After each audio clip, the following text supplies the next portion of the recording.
సినిమాల మీద ఇప్పుడు ఉన్న ట్రెండింగు అది. గతంలో ఉన్న సినిమా ఎలాగ నడిచేది? ఇప్పుడున్న సినిమాలు ఎలా నడుస్తున్నాయి? అనే దానికి మీరిచ్చే ఆన్సర్ ఏంటి? అంటే ఇప్పటి సినిమా అంటే తెలుగు సినిమాకి సంబంధించి. తెలుగు తెలుగు సినిమాని. సినిమాకి సంబంధించి అయితే ఒక క్రాస్ రోడ్స్‌లో ఉంది. గందరగోళంలో ఉంది. హ్మ్. అంటే పాన్ ఇండియా మూడ్‌లోకి వెళ్ళిపోయారు హీరోలందరూ. హ్మ్. పాన్ ఇండియా పేరుతో విచిత్రమైన కథలు డిజైన్ చేసుకొని వెళ్ళి చాలామంది దెబ్బలు ఉన్నారిప్పుడు. హుహు. అంటే రీసెంట్‌గా మనం 'రాజాసాబ్' అనేటువంటి ఒక డిజాస్టర్ చూసున్నాం. హ్మ్. అంటే పాన్ ఇండియా మార్కెట్‌కి కొన్ని ప్రత్యేకమైన కథలు చెప్పాలి. వేరే ప్రపంచాన్ని క్రియేట్ చేయాలి. ఇలాంటి భ్రమలకి గురై విచిత్రమైన కథలు వండటం వలన ఫలితాలు రావు అనేది మనకు 'దేవర' అర్థం చేయించింది. 'దేవరా' సరే. 'కల్కి' 'కల్కి' కూడా దాదాపు అంతే అంటే గదా! హ్మ్. 'కల్కి' కూడా అలాంటి పరిస్థితే కాకపోతే ఆ హీరో ఇమేజు వీళ్ళు ఆ సినిమాని పోర్ట్రేట్ చేసిన పుష్ చేసినటువంటి పద్ధతిలో అది కొంత డబ్బులు తీసుకొచ్చింది.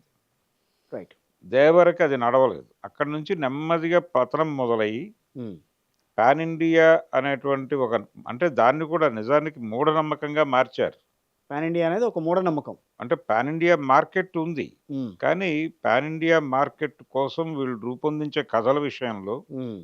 కొన్ని మూఢనమ్మకాలు వీళ్ళ బుర్రలని కమ్మేసినాయి. ఓకే. హ్మ్. అంటే ఒక హిందుత్వ ఎజెండా ఉంటే సినిమాలో హ్మ్. అది హిందీ మార్కెట్‌లో బాగా నడుస్తుంది అనేది ఒక మూఢనమ్మకం. అది ఒక సందర్భంలో నడిచింది. ఇప్పుడు 'కార్తికేయ 2' అనే సినిమా హిట్ అయినప్పుడు అది హిందీ మార్కెట్‌లో మంచి డబ్బులు వసూలు చేసినప్పుడు, అల్లు అరవింద్ గారే ఓపెన్‌గా మాట్లాడాడు. ఇలాంటి కంటెంట్‌తో పెద్ద హీరోతో సీరియస్ సబ్జెక్ట్ వైష్ణవంలో చేస్తే, అది చాలా బిగ్ హిట్ అవుతుందని మాట్లాడాడు ఒక వేదిక మీద. హ్మ్. అదొక మూఢనమ్మకంగా స్థిరపడిపోయి, ఆ తరహా కథలు రాసుకొని, ఆ జోనర్‌లోకెళ్ళిపోయారు మొత్తం అంతా. ఆ జోనర్‌లోకి వెళ్ళిపోయి, అంటే ఆ ఎలిమెంట్ వెయ్యాలి, ఈ ఎలిమెంట్ వెయ్యాలి అనేటువంటి పద్ధతిలోకి వెళ్ళిపోయి, హ్మ్. అక్కడ జనాలు ఏమనుకుంటున్నారు, వాళ్ళ మూడేమిటి అనేది పట్టించుకోవటం మానేసి హ్మ్. ఈ మూఢనమ్మకాల మాయలో పడిపోయి పాన్ ఇండియా బుడగని పేల్చేశారు మనవాళ్ళు. 'రాజాసాబ్‌తో' పేలిందది. రాజాసాబ్ కాదండి అది. చాలా కాలంగా అన్నీ పేలుతూనే ఉన్నాయి. అన్నీ పేలుతూనే ఉన్నాయా? ఓకే. ఆ! అంటే నెమ్మదిగా ఇప్పుడు మొన్న 'అఖండ తాండవం' కూడా అదే పరిస్థితి. ఓకే. ఆ! అది కూడా హిందీ మార్కెట్‌లో ఏం పెర్ఫార్మ్ చేయలేదు. ఓకే. అంటే దానికి కారణం వీళ్ళు ప్రాపర్‌గా ప్రమోట్ చేయలేదు. ప్రమోషన్ ఈజ్ సినిమాని నిల్. ప్రమోట్ చేయకపోవడం కూడా ఒక కారణం. అయితే ఓటీటీలో కొంత అది నడుస్తోంది. హ్మ్.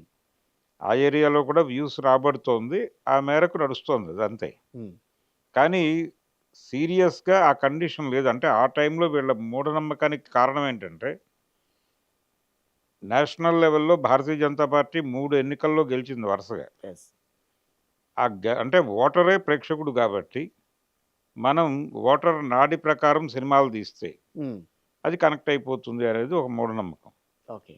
కానీ 24 ఎన్నికల్లో వాళ్ళు 100 సీట్లు కోల్పోయారు. అంటే ఫిజికల్‌గా 60 కోల్పోయారు. హ్మ్. గెలుస్తాము అని నమ్మకం పెట్టుకున్నటువంటి 40 40 సీట్లు సీట్లు పోయినాయి. పోయినాయి. ఉత్తరప్రదేశ్ ద్వారా. ఉత్తరప్రదేశ్‌లో అవును. వచ్చిన ఉత్తరప్రదేశ్‌లోని. హ్మ్. సో, 100 సీట్లు కోల్పోయినటువంటి కండిషన్‌ని కూడా వీళ్ళు పట్టించుకోవాలి గదా! రైట్. అంటే మీరు చేయవలసిన పనేంటంటే, పాన్ ఇండియా సినిమా కోసం ప్రత్యేక కసరత్తు చేయక్కర్లేదు. లోకల్ కథలని గ్లోబల్‌గా ఎలా చెప్పగలం మనం అనేది అర్థం జేసుకోవాలి. రైట్. అవును. అది జరగటం లేదు. అంటే ఇప్పుడు ఆహ్, 'బలగం' అనేటువంటి సినిమా తీసినటువంటి డైరెక్టర్ వేణు, అవును. 'ఎల్లమ్మ' అని ఒక సినిమా ప్రయత్నం జేస్తున్నాడిప్పుడు. దేవిశ్రీ ప్రసాద్‌తో. హ్మ్. తనకి పాన్ ఇండియా మార్కెట్ ఉంది. తను నోన్ ఫిగర్ అక్కడ హుహు. మ్యూజిక్ డైరెక్టర్‌గా. ఓకే. 'దేవిశ్రీ ప్రసాద్.' 'దేవిశ్రీ ప్రసాద్.' హ్మ్. కాబట్టి తనని హీరోగా పెట్టి చేస్తే అదొక మార్జిన్ దొరుకుతుంది.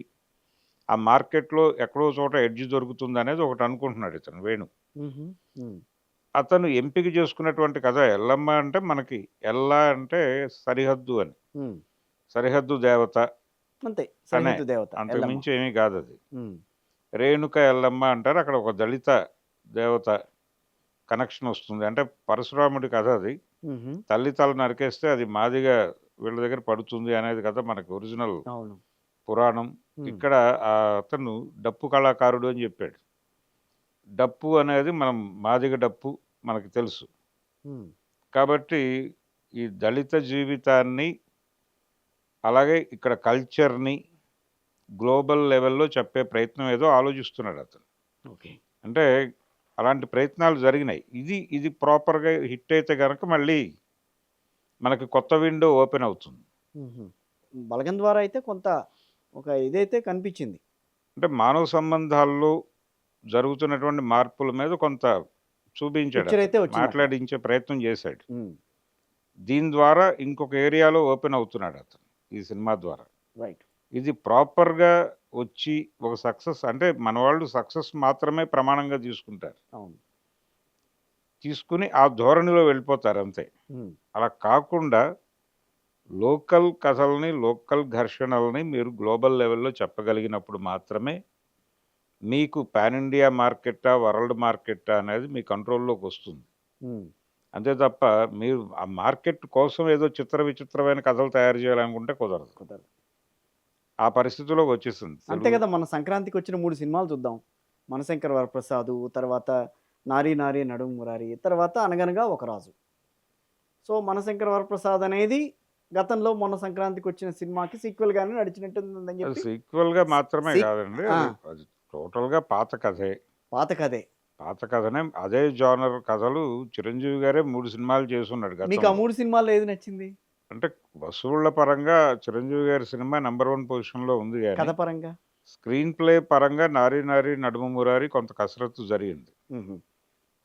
అయితే కథ పరంగా చూస్తే 'అనగనగా ఒక రాజు' అందులో అంటే హీరోకి ఒక కోరికుంది. తనని తాను అంటే ఇప్పటివరకు అతను ఎంటర్‌టైనింగ్ హీరోయిజం మీద నడుపుతూ వచ్చాడు. 'నవీన్ పోలిశెట్టి'. హ్మ్. నవీన్ పోలిశెట్టి తనని తాను వేరే లెవెల్‌కి ప్రమోట్ చేసుకోవడం కోసం ఆ సినిమా చేశాడతను. అంటే మాస్‌ని పట్టుకునే ప్రయత్నం.